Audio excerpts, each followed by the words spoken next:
Kemarin Insano sama pengacaranya bilang minta kasusnya laporannya Mawa di hold dulu karena barang buktinya itu diduga didapatkan ilegal dan ada dugaan transaksional. Sebenarnya gimana sih itu Bang? Bisa apa nggak tuh ditunda dulu untuk karena ada laporan di Barreskrim? Jadi semua perkara akan berjalan sesuai dengan alur perkaranya. Jadi nggak ada orang bisa minta tunda perkara, dihentikan dulu menunggu karena ini ilegal, enggak. Jadi barang bukti ketika menjadi barang bukti kemudian itu terkait sama tindak pidana itu tetap dipakai, entah didapat dari mana, tapi ini adalah barang bukti ya. Nah kasusnya Mawa ini kan barang buktinya adalah yang pertama adalah CCTV di mana ada gambar-gambar yang menunjukkan terjadinya perzinahan. Itu pertama. Barang bukti ini kemudian bertambah dengan adanya keterangan saksi. Saksi ini siapa? Tentunya saksi pelaku juga kan dipanggil. Ketika Inara jadi saksi ditanya, benar gak melakukan? Dia jawabnya apa? Jawabnya benar melakukan.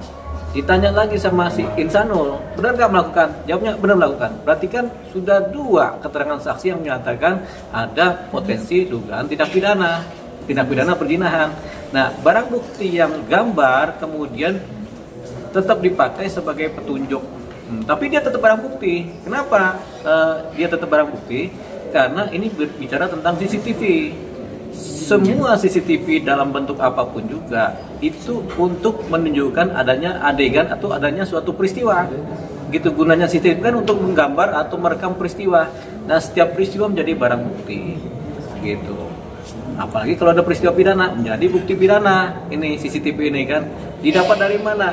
Bisa didapat lewat permintaan langsung, bisa didapat karena sesuatu hal yang memang kalau mereka bilang dianggap melanggar undang-undang karena illegal access kan. Ini masih diragukan illegal access ini. Siapa yang bersalah atau bagaimana proses pengambilannya masih diragukan karena selalu ketika akses ini diambil, CCTV ini diambil, tentu kan ada paspor. Siapa yang tahu paspornya? Ya tentunya orang-orang dalam juga yang tahu paspornya kan. Bisa si Inaranya, bisa si Virgunnya, bisa perintah Virgunnya gitu. Jadi ini masih nanti, tapi yang jelas faktanya ada perzinahan yang terjadi. Tingkat pertama dengan bukti CCTV, tingkat kedua dengan bukti adanya saksi. Saksi ini saksi para pihak ditambah saksi pelaku. Tentunya saksi pelaku sudah ditanya tuh, benar nggak? Jawabannya kan benar, sudah melakukan. Nah, dua ini cukup untuk menunjukkan adanya suatu indikator dugaan pidana perzinahan. Nah, ini perkara jalan terus, nggak bisa dihentikan karena ada keadaan lain begitu. Tapi belum ada panggilan ke terduga pelaku sendiri Bang, baru si keterangan saksi sama si CCTV itu. Ya, itu kan nanti begitu juga ujungnya. Jadi sekarang ini mungkin si Inara sama si Insanul belum dipanggil, tapi ketika mereka berdua dipanggil, tentunya pertama kan jadi saksi dulu mereka. Ketika jadi saksi mereka kan ditanya tuh, benar nggak melakukan? Jawabnya apa?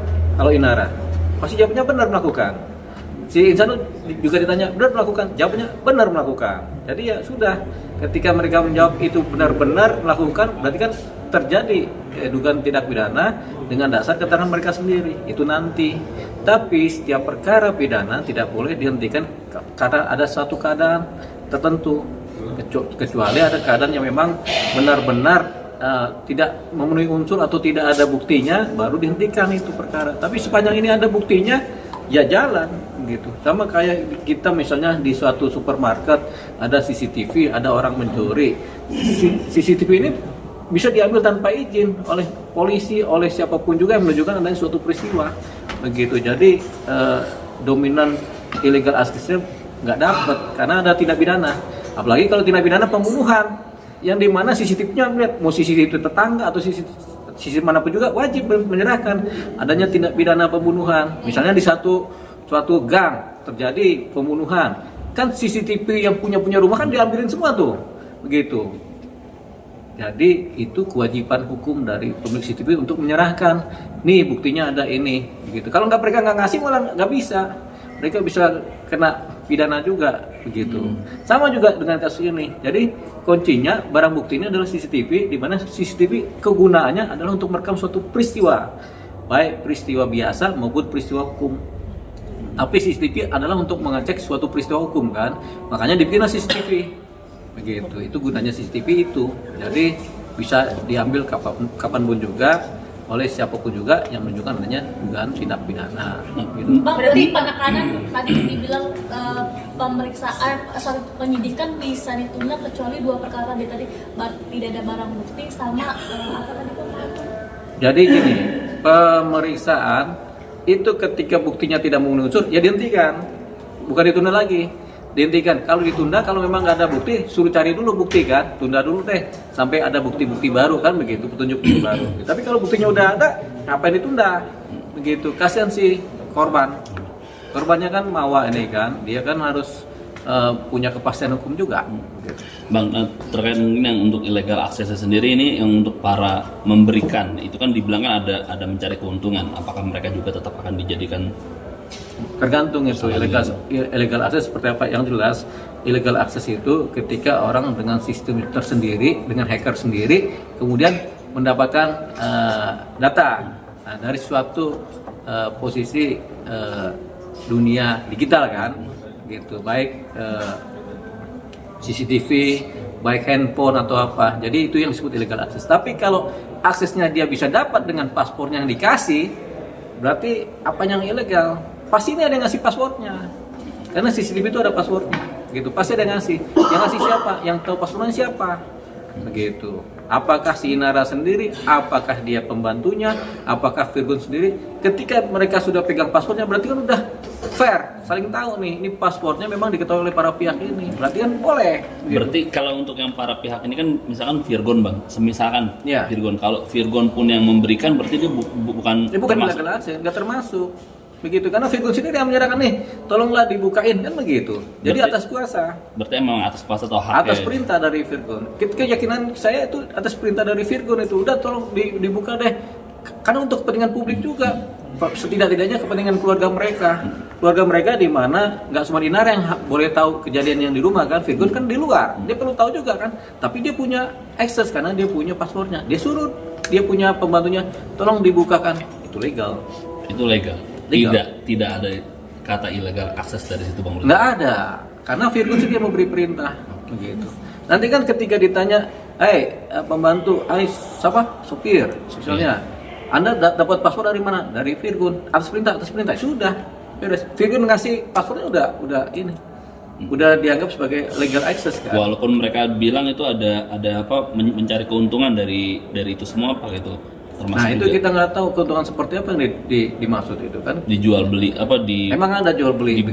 diminta untuk membayar gitu. Kalau kata mereka ini, kata Kata mereka grupnya. dari pihaknya Inara dan Nah, itu kan harus dibuktikan. Sanul ini. Nah, apakah jadi gini, rumah ini punya Inara dan Virgon, harta bersama. CCTV yang bikin Virgon, dengan passwordnya dia tahu, Inara juga tahu, sama-sama bersama mengetahui. Berarti dua pihak ini secara legal punya hak terhadap CCTV dengan aksesnya kan. Tiba-tiba Virgon menyuruh salah satu anggotanya untuk mengecek CCTV. Apakah itu ilegal? Jawabannya tidak, itu legal. Ketika dia dapat legal, tentunya kan si ini cuma ngasih ke Virgon. Kemungkinan besar begitu. Karena nggak mungkin ngasih ke Mawa, nggak kenal. Virgon kenal sama Mawa, tapi anggotanya nggak kenal sama Mawa kan. Tentunya lewat Virgon lah dikasih ke Mawa. Itu kemungkinan besar kejadian seperti itu. Jadi kalau itu yang terjadi, ya legal aja. Kenapa? Karena ada kuasa baik lisan maupun tulisan dari Virgon kepada anggotanya untuk mengecek CCTV. Kepentingannya apa? Tadinya hanya kepentingan Virgon, keluarga, supaya mengetahui sejauh mana kehidupan anak-anaknya kan. Tapi ada begini, Virgonnya sebel mungkin, dikasih tahu sama keseberang kan, ketuanya Mawa kan, begitu. Yang menarik lagi bang, kemarin dari kuasa hukumnya Ahmad sendiri sangat geram bang, karena kan proses sudah naik lidik ke penyidikan. Namun kan juga dia melaporkan illegal akses. Harusnya nunggu dulu kepastian soal illegal akses yang sekarang lagi di proses Mabes. di Mabes. Nah, abang melihatnya gimana sih? Karena kan dua LP yang berbeda bang harusnya. Ini satu illegal aksesnya yang dilaporkan oleh Inara. Oleh Inara, yang satu lagi. Mawa ke Polda Metro Jaya. Nah, Ini di Polda Metro Jaya udah lidik ke penyidik. Oh, ini pasal perzinahan dengan masalah illegal access. Nah, harusnya kan dia nunggu dulu dari Mabes dulu bang kepastian hukumnya. Nah, Bang melihatnya gimana? dua-duanya boleh paralel. Mana yang terbukti itu yang dijalankan, mana yang legal itu yang dijalankan. Jadi dua-duanya berjalan. Jadi nggak saling menunggu. A melaporkan suatu persoalan, B melaporkan suatu persoalan, ada katanya dua-duanya tetap dijalankan sampai kemudian ketemu mana yang benar, mana yang nggak benar, begitu. Yang benar terjadi perzinahan benar. Illegal access, apakah terjadi illegal access? Kalau memang didapat data bukan dari Inara, dari Virgon, tiba-tiba dia ngulik sendiri dengan hacker, itu namanya illegal access, begitu. Tapi ini kita tidak berbicara tentang handphone, alat elektronik, kita bicara tentang CCTV, di mana kegunaan CCTV adalah untuk menggambarkan suatu peristiwa, baik peristiwa perilaku maupun peristiwa perilaku menjadi peristiwa pidana. Ambil contoh CCTV, kalau ada peristiwa pembunuhan, nggak mungkin tunggu si illegal access segala macam, karena ada kewajiban hukum untuk membuat terang persoalan. Kenapa? Kasus pembunuhan adalah kasus publik murni, di mana setiap warga negara punya kewajiban untuk memberikan keterangan, kan, termasuk CCTV, gitu. Nah, kasus perzinahan adalah kasus delik aduan, tapi punya nilai pembuktian juga secara pidana. Ya, tapi gunanya CCTV adalah itu untuk menunjukkan, menggambarkan, mencatat, merekam adanya suatu peristiwa, baik perilaku peristiwanya maupun perilaku peristiwa yang menjadi peristiwa pidana. Jadi di proses laporan Mabes itu ke Polda Metro karena bukti bareng. Betul, boleh berbarengan. Perzinahnya jalan diperiksa, illegal aksesnya diperiksa. Illegal akses bisa terbukti, bisa tidak terbukti karena ada dasar pembenar. Nah, perzinahan tetap berjalan, pasti terbukti. Kenapa? Karena ada faktanya sudah terjadi dalam rekaman CCTV, kan. Ditambah nanti keterangan saksi. Saksinya siapa? Para pihak yang menjadi saksi dari keluarga maupun keterangan saksi nanti dari Inara maupun keterangan saksi dari Insanul. Dua-duanya saksi terlapor. Nanti ketika ternyata mereka sudah ngaku menjadi tersangka. Ini kan sudah naik ke penyidikan. Artinya apa? Kasus perzinahan sudah ada dua alat bukti yang cukup. Unsurnya sudah memenuhi, jadi naiklah ke penyidikan. Masalah nanti dipanggil kapannya itu urusan dari pihak penyidik. Bang, bicara soal tadi abang udah singgung tersangka gitu katanya. Apakah cukup dengan pengakuan misalnya Inara misalnya dia kami melakukan ada di video itu akhirnya bisa membuat keduanya jadi tersangka gitu, Bang? Ya kalau mereka dua-duanya ngaku, ya pasti jadi tersangka. Kenapa? Karena mereka tidak dalam perkawinan sah dan salah satu masih terikat dengan perkawinan dengan pihak yang lain, kan. Jadi otomatislah terjadi perzinahan. Ngakunya seperti apa? Ya ngakunya melakukan apa? Ya paling tidak melakukan sesuai yang ada di gambar-gambar itu, kan. Seperti itu. Itulah yang disebut perzinahan. Kalau dia mereka berdalih nikah siri itu nggak bisa di... Nah, begini, dalih nikah siri sendiri itu sampai sekarang belum jelas.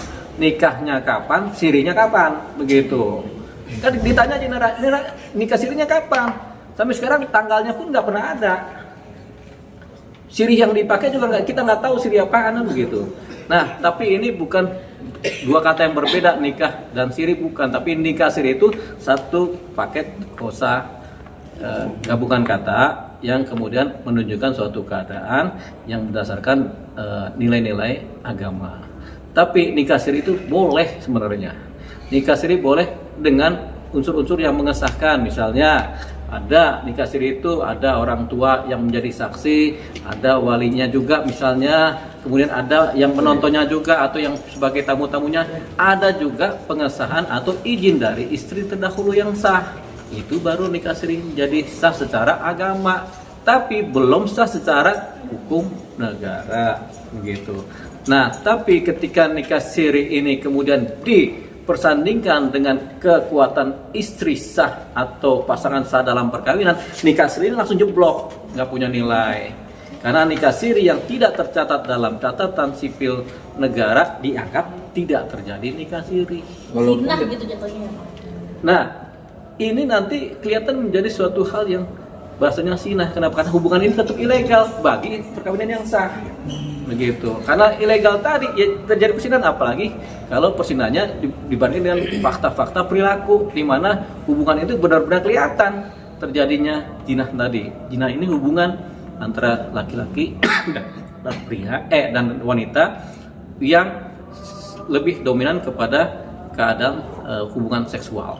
Walaupun dari Untuk pihak ancamannya mungkin untuk kasus Kalau KUHP lama 9 bulan, KUHP baru mungkin sama juga. Iya. Nah, tinggal dicek itu, tinggal mana yang paling menguntungkan.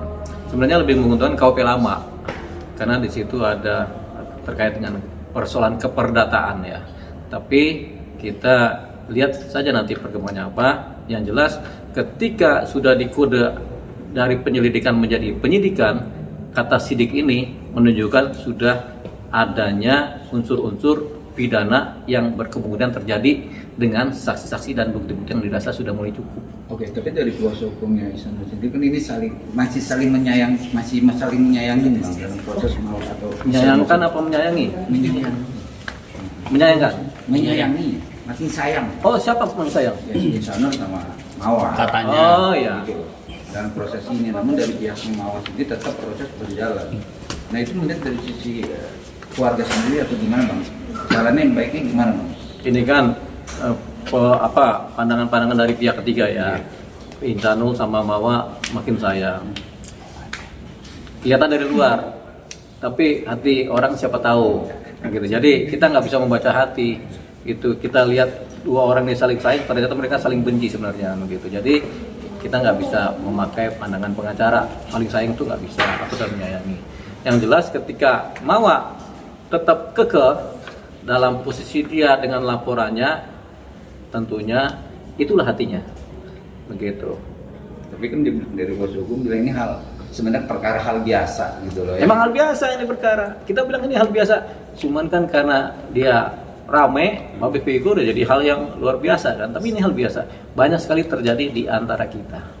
Bang, bicara dari sisi psikologi. Mhm. Tadi kan dibilang katanya Ihsanul masih sayang ke ke Mawar gitu. Iya. Tapi kalau misalnya abang sendiri kan kita bisa melihat dari sisi psikologinya Ihsanul, bagaimana dia juga tetap mempertahankan Inara juga gitu. Tapi Iya. ke Mawar juga nggak mau menceraikan. Gitu. Ya, Ihsanul ini kan laki-laki kadang sayangnya banyak tuh, kadang sayangnya ke si Dini, sayang lagi ke Rini, sayang lagi ke Cynthia. Semua disayangin kalau laki-laki. Kalau wanita rata-rata pada umumnya menyayangi cuma satu figur pasangan. Nah, pada umumnya ya, ada yang juga keadaan khusus yang berbeda. Tapi kalau laki-laki itu Cynthia cantik disayangi, Dini cantik disayangi, Hana disayangi juga gitu. Jadi begitu kalau laki-laki, makanya susah jadi laki-laki itu karena sayangnya banyak banget itu. Bang, berarti yang soal illegal access itu laporannya nggak akan berpengaruh ke laporan persidangan? Tidak ada yang berpengaruh, saling punya pola tersendiri, punya karakter pidana tersendiri, dan CCTV fungsinya juga jelas kan untuk menunjukkan suatu peristiwa pidana, perilaku pidana. Sementara illegal access juga punya hal tersendiri, masing-masing bersendiri dan masing-masing ada tersangkanya. Jadi apapun hasil si illegal access ini mungkin nggak akan meringankan yang Tidak, tetap aja dia berjalan. Kenapa? Karena di ujung dari proses penyidikan ini adalah pengakuan para terlapor nanti. Melakukan nggak? Jawabnya apa? Kalau Inara melakukan nggak? Nih ada gambar. Jawabnya apa? Melakukan. Ihsanul tanya, melakukan nggak? Jawabnya apa? Melakukan. Makanya Inara udah defense. Kami ada nikah siri. Defense saya kan begitu supaya apa terselamatkan dari persoalan perzinahan. Tapi pasal perzinahan nggak semudah yang dipikirkan oleh Inara. Dari saya kan tadi ancaman hukumannya 9 bulan, berarti kemungkinan penahanan kepada kedua belah pihak kecil katakan kurang dari 2 tahun ya bang. Nggak ada penahanan terhadap perkara perzinahan itu. Kenapa? Karena dari zaman dulu hukumannya kan di bawah 5 tahun. Semua yang di bawah 5 tahun atau 4 tahun dalam kasus-kasus yang seperti ini nggak pernah ditahan. Jadi banyak orang berzina cuma diproses saja tuh, tapi tidak pernah ditahan. Sampai putusan pengadilan, kadang-kadang habis itu selesai juga. Begitu. Jarang sekali perkara ini ditahan di tingkat awal. Tapi ketika sudah putusan ingkrah misalnya dihukum 4 bulan penjara, baru dia masa narapidana kan, menjalani hukuman namanya. Begitu. Jadi nggak pernah ada perkara seperti ini ditahan kecuali perzinahan yang dibarengi dengan kekerasan seksual atau KDRT atau pidana lain. Ikhlas dalam arti kata minta maaf itu close ya, nggak ada ranahnya hukum ya, tetap prosesnya. Karena dua-duanya udah minta maaf. Ya, yang minta maaf siapa? Si Inara sama si Fahmi Mawa mau maafkan? minta maaf ke Mawa. Dua Mawa? orang itu udah minta maaf. Sudah. Nah, tapi tidak menggugurkan. Oh tidak dong, kan Mawa tidak memaafkan. Mawa mungkin memaafkan. Mawa ini kalau dia memaafkan, kalaupun dia memaafkan, mungkin kayak Jokowi gitu. Saya memaafkan Roy Suryo, tapi hukum jalan terus kan begitu. Mungkin Mawa juga begitu. Oke, siap. Ya. Oke. Thank you, Pak. Bang, terima kasih banyak. Harus RM dong.